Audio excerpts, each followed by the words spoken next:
Well, hi. We are here at AD 2023. I'm here with your the editor-in-chief for Resident Advisor. She's so kindly agreed to sit down with me for a little bit. Welcome. Thank you so much for having me. I'm super excited to have you. Yesterday we did a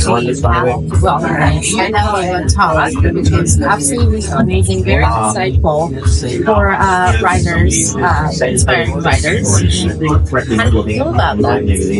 I think teaching and giving back is one of the most gratifying things that you can possibly do in your career. So, of course, there is, as editor-in-chief, I have one side of me that manages editorial. It's very internally facing, managing staff, whatnot. But then what I love is coming to these specific events, coming to festivals, conferences, and then figuring out ways to upstart young people or just people who are curious about getting their foot in the door in the music industry, and then being able to give them some tools and some knowledge in order to do that. Because I know myself, I mean, even though it was almost a decade ago that I started, I had no idea what to do. I would have loved to have someone take me by the hand and guide me there. And I had really, really amazing positive reception from it. I think it was one of the best things yet.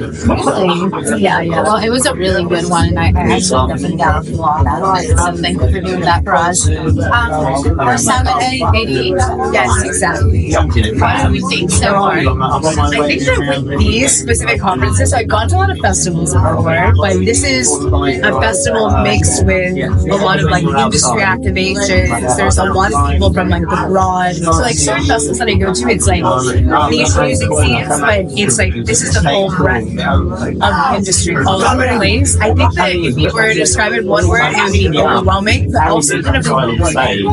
I'm really making all these different connections of having lunch with certain people, mentoring certain people, having workshops. Like it is a place where there's learning happening, but there's also, of course, like at night people that like they want to let their hair down. So it's a good mix of both. It's a really good mix of both. Last night you have a test. I did a lot, honestly. I went to see Overmont at Paradiso. Yeah. And then after that, I went to this horse festival showcase in a brutalist church. Yeah. And it was a lot of ambient, it was very beautiful, it was very ritualistic. And then I went after that, I went to Radio. Radio.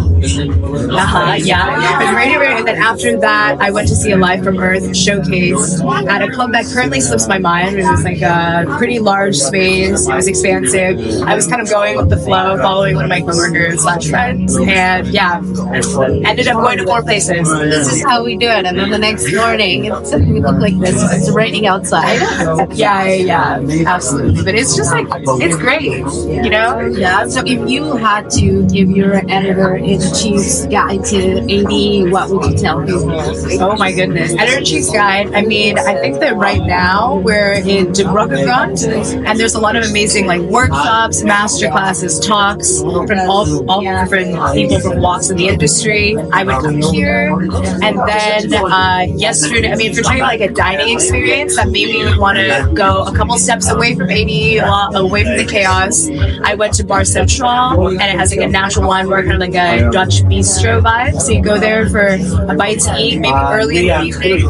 And then tonight on Friday, I'm going to the school where Batu and then Black Artist Database is playing. Black Artist Database. And then I'll just be, I guess, dancing the night away there. So that's a couple of things to check out, a couple of tips and tricks. Yeah, super exciting. Thanks for the it could be a little confusing. I'm not gonna lie, like navigating everything, but honestly, yeah, super insightful. Happy to talk about it. I want to ask you a little bit about personal background. What do you Oh, I love that. I love that question. I wanted to be a series of things. I think that my earliest memory of when I was very, very young, one of my earliest memories was drawing myself, one as a singer and then like one as a fashion designer. So I cycled through very, very career options. Once I realized I wasn't good at singing, I decided that I wanted to be a fashion designer for a really long period of time, up until like applying to art school. And I got into Parsons School for Fashion Design. But then during that whole period of time too, when I was drawing, when I was interested in fashion, I was also writing a ton, reading a ton, writing a ton, constantly like devouring articles and information, and developing my writing skills. Then in college, I studied economics. So it's just like this hodgepodge of things that you don't really think that all come together. But then I'm always like looking through the pages of Vogue and everything like that. Then when I went to New York, I fell in love with electronic music. So the fashion thing kind of fell off, and then the writing and the nightlife and the raving, that came together.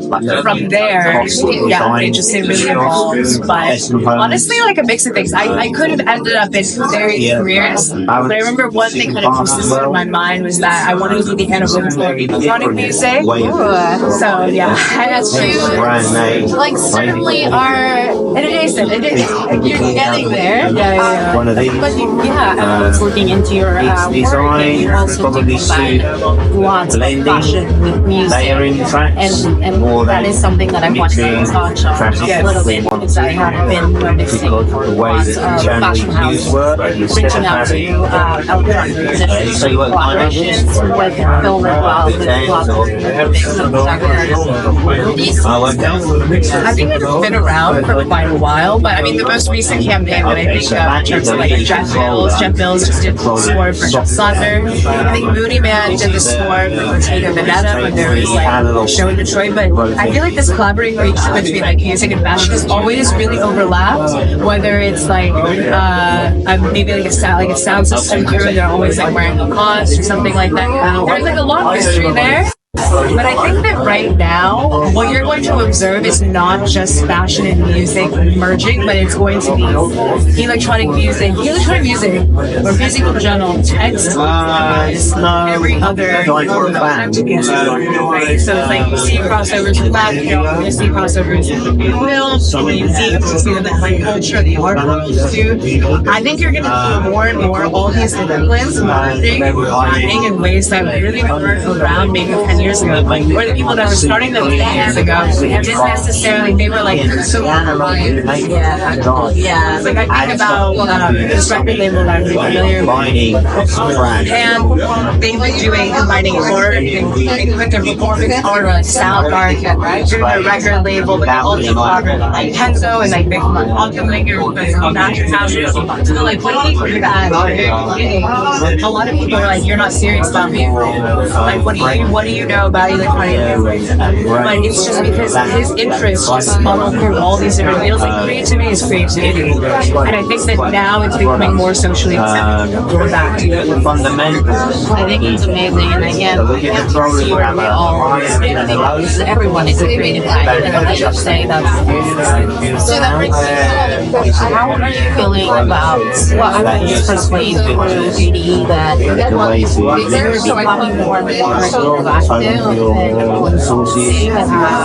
and experiences. It's not just about the music anymore. It really has about 36 full circles. How are you feeling about that? Because I feel like that it's either a warehouse or it's either a middle anymore.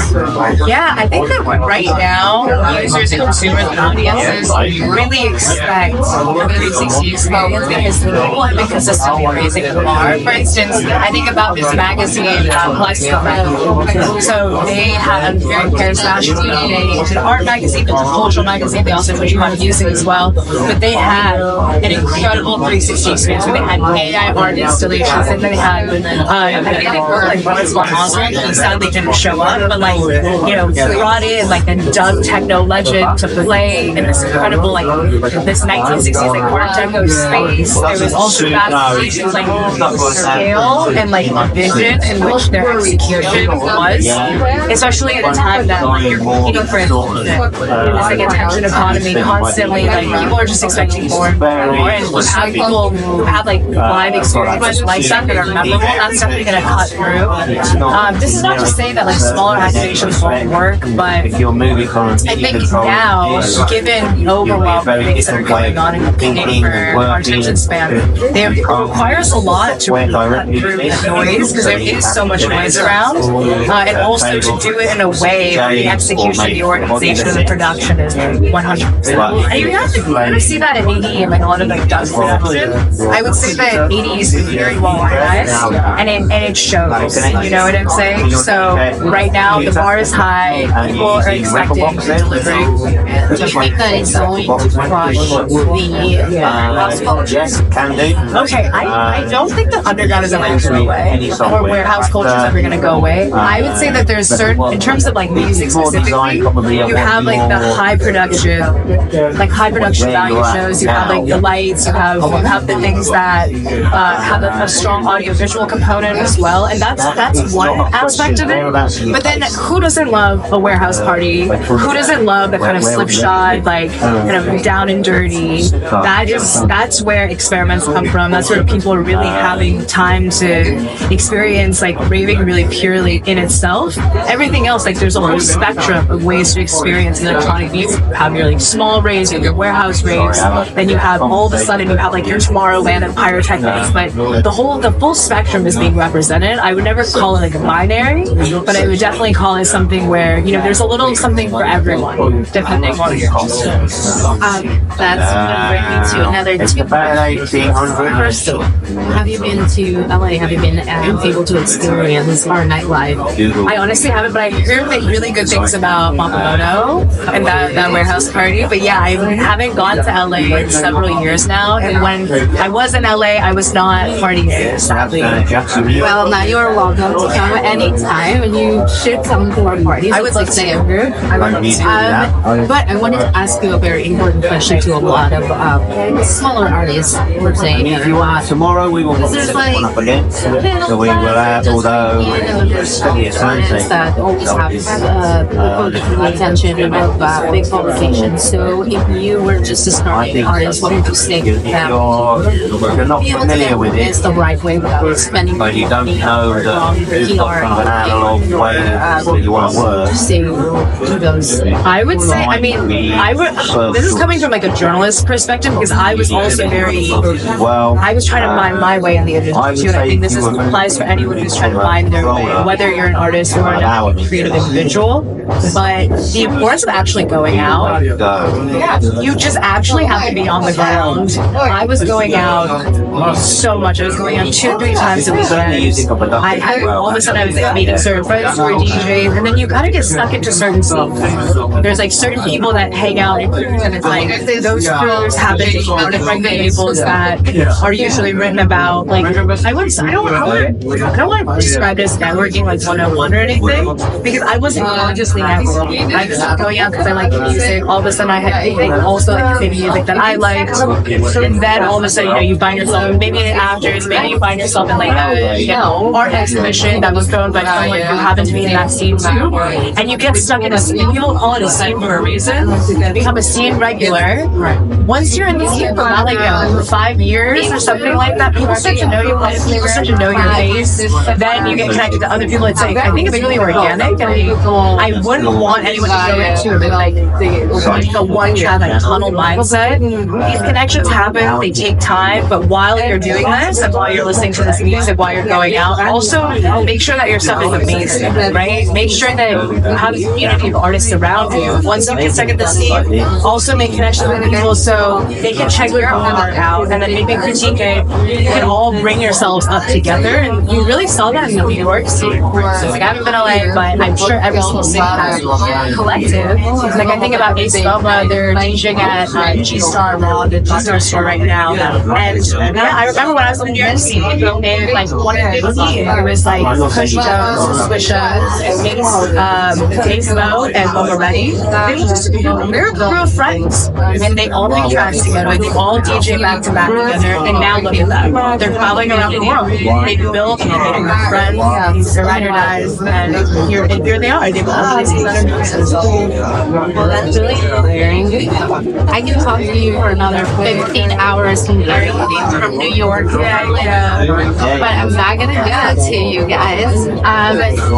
Didn't forget to say this. My name is Orly Gal, and we are reporting for 6 a.m. with FMLA. This is Whitney Wei, resident advisor. Thank you so very much. Thank you so much. you for inviting me. Hi, everyone. Flagship